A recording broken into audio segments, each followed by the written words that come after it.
आध्यात्म की यात्रा तो तब तुम्हारे जीवन में शुरू होगी जब तुम इस बेसिक चीजों से ऊंचा उठोगे। हमारी प्रायोरिटीज डिपेंड करती है कि हमारा जीवन कैसा होगा, हमारा विजन क्या होगा, हमारे जीवन का उद्देश्य क्या होगा। और वही सही भी। मैं नहीं मानता कि सबके लिए परमात्मा होता है, बिल्कुल भी। मैं मानता ही नहीं कि हर कोई परमात्मा की चाहत के साथ भरा है, बिल्कुल भी। सवाल है कि जीवन का मिशन क्या है या विजन क्या है।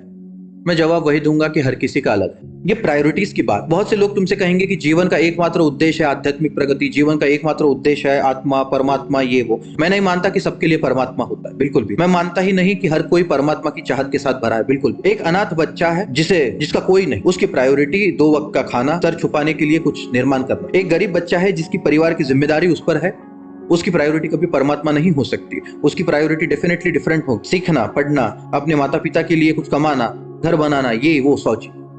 कोई एक लड़का है कि जिसकी बूढ़ी माँ है, पत्नी है, बच्चे हैं, घर पे कोई नहीं, उसके लिए जीवन में मेहनत, जॉब, पैसे कमाना, बच्चों के लिए कुछ करना, माता पिता की सोच करना, यही चीज उसकी प्रायोरिटी हो। तो जीवन का जो लोग कहते हैं कि बस एकमात्र उद्देश्य, मैं नहीं मानता, बिल्कुल नहीं मानता। मेरा मानना है कि ये इंसान के हिसाब से बदलता है। इंसान जिस जगह पे है उसकी प्रायोरिटीज के हिसाब से बदलता है। तुम ऐसे जगह पे रहते हो किसी देश में कि जहां पे युद्ध चल रहा है, अब काहे का परमात्मा और काहे का?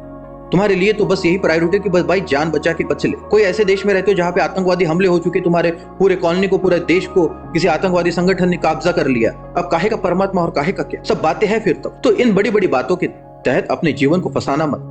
बात बड़ी सरल है।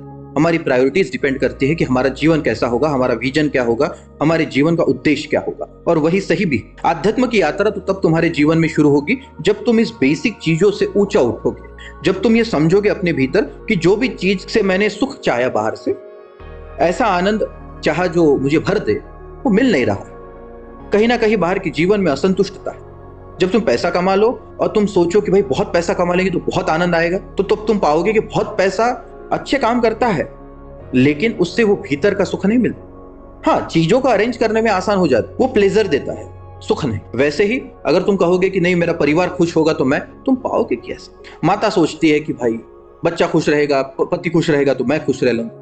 घर का पिता सोचता है कि बच्चे खुश रहेंगे, पत्नी खुश रहेंगी तो मैं खुश रह लूंगा। ऐसा सब चक्कर में चक्कर, घन चक्कर चल रहा है तुम्हारे जीवन में। तो जब कोई इंसान ये समझ ले कि बाहर की चीजों से वो आनंद तुम्हें नहीं मिल रहा है जो तुम सच में अपने जीवन में चाहते हो, तब तुम्हारी बाहर की आंख भीतर की ओर मुड़ेगी। तब तुम्हारे जीवन में आध्यात्म की शुरुआत होगी। तब तक अपने बाहर की चीजों को बराबर से पूरा ही कर लेना, पूरा ही जी लेना।